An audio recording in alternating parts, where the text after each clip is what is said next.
আসসালামু আলাইকুম। সবাই কেমন আছেন? আশা করি সবাই অনেক ভালো আছেন। আজকে চলে আসলাম আরও একটি সুন্দর নতুন ভিডিও নিয়ে। আজকের ভিডিওতে আমি একটি পেন্সিল ব্যাগে কিভাবে সুন্দর একটা ডিজাইন করলাম সেটাই আপনাদের সাথে শেয়ার করব। টিউটোরিয়াল তেমন একটা শেয়ার করা পসিবল হয় না, তাই জাস্ট আপনাদের সাথে আইডিয়াটা শেয়ার করলাম। তো আমি একটা ক্যানভাস কাপড় দিয়ে পেন্সিল ব্যাগ বানিয়ে নিয়েছি। তো যেহেতু এখন কৃষ্ণচূড়ার টাইম আর অনেকটা সময় নিয়ে বসে এই পেন্টিংটা করা আমার টাইম ছিল না, তো আমি এই জন্য ছোটোখাটো করেই কৃষ্ণচূড়ায় এঁকে ফেললাম এই ছোট্ট ব্যাগটির মধ্যে। তো দেখতেই পাচ্ছেন আমি পেন্সিল দিয়ে ফার্স্টে একটা রাফ স্কেচ করে নিয়েছি, ভিতরে একটা শক্ত কাগজ দিয়ে এবার রং করা শুরু করব। যেহেতু কৃষ্ণচূড়া লাল তো লাগবেই, লাল হলুদও লাগবে আমাদের। তো ফার্স্টে আমি লাল আর হলুদ দিয়ে ফুলটা করে নেব। তো প্রথমে লাল রংটা নিয়ে রং করা শুরু করব। এটা হচ্ছে অ্যাক্রামিনের র কালার, যেটা দিয়ে হচ্ছে ফেব্রিকে কাজ করা যায়। তো যারা হচ্ছে অনেক অনেক কাজ করে তাদের জন্য এই রঙগুলা ভালো, মানে সহজে কাজ করতে পারে, কারণ এগুলো রেডি কালার, তো রেডি থাকে, কাজ করতে সহজ হয়। আর যারা হচ্ছে একদম শখের বসে দু একটা কাজ করে তারা ফেব্রিকালের অথবা ক্যামেলের ফেব্রিক কালারটা ইউজ করতে পারে। তো আমি হচ্ছে ফার্স্টে সাইড থেকে লাল দিয়ে নিচ্ছি, আর মাঝখানে যে জায়গাটা সেটাতে হলুদ দিব। যেহেতু এটা রেডি কালার, তো তেমন একটা কেমিক্যালের মিক্সের প্রয়োজন পড়ে না, এটাতে সব ধরনের এনকে বাইন্ডার সব কিছু দিয়ে রেডি করা থাকে। তো আর এক্সট্রা করে আমি কিছু দিচ্ছিলাম না। তো এখন এই যে দেখতেই পাচ্ছেন কিভাবে করছি, মাঝখানটাতে একটু হলুদ মিক্স করে কমলা করে নিচ্ছি। ক্যামেরায় এত ভালো বোঝা যাচ্ছে না, কিন্তু এমনিতে বাস্তবে রঙটা আরও হালকা, ক্যামেরায় অনেকটাই গাঢ় মনে হচ্ছে।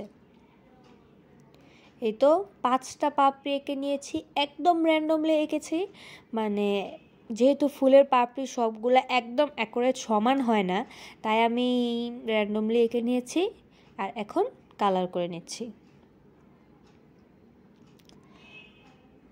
যারা আমার চ্যানেলে নতুন আছেন, এই পর্যন্ত যদি ভিডিওটি দেখে থাকেন এবং আপনাদের কাছে যদি ভালো লেগে থাকে, তাহলে আমার ভিডিওটাতে একটা লাইক দিয়ে পাশে থাকবেন।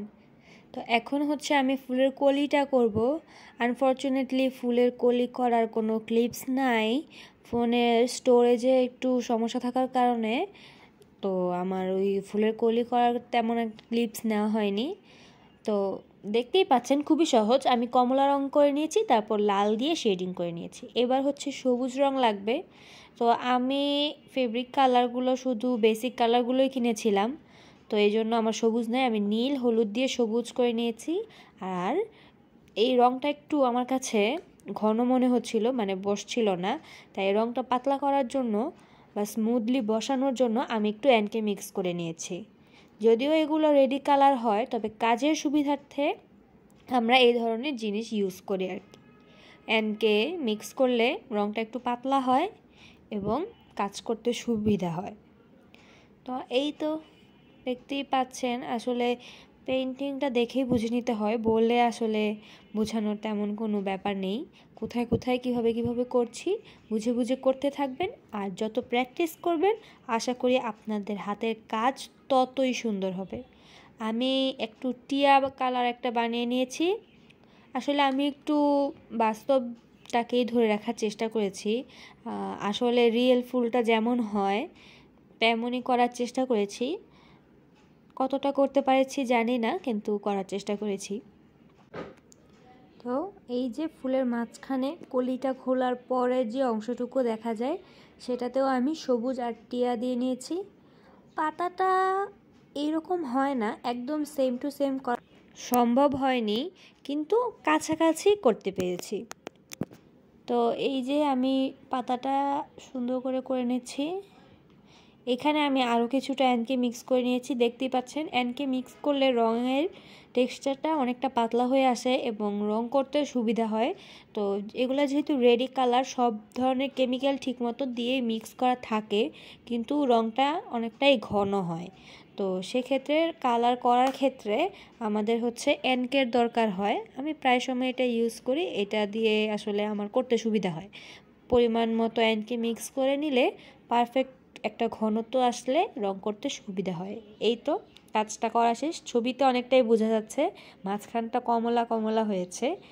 আর ব্যাগটাও আমি তৈরি করেছি, যদি আপনারা চান তাহলে আমি টিউটোরিয়াল দিব। তো এতক্ষণ পর্যন্ত যদি আমার ভিডিওটি দেখে থাকেন, যদি ভালো লাগে তাহলে একটা লাইক করবেন, মূল্যবান মন্তব্যটি কমেন্টের মাধ্যমে জানাতে পারেন এবং সাবস্ক্রাইব করে আমার পাশেই থাকবেন। ধন্যবাদ সবাইকে। আসসালামু আলাইকুম।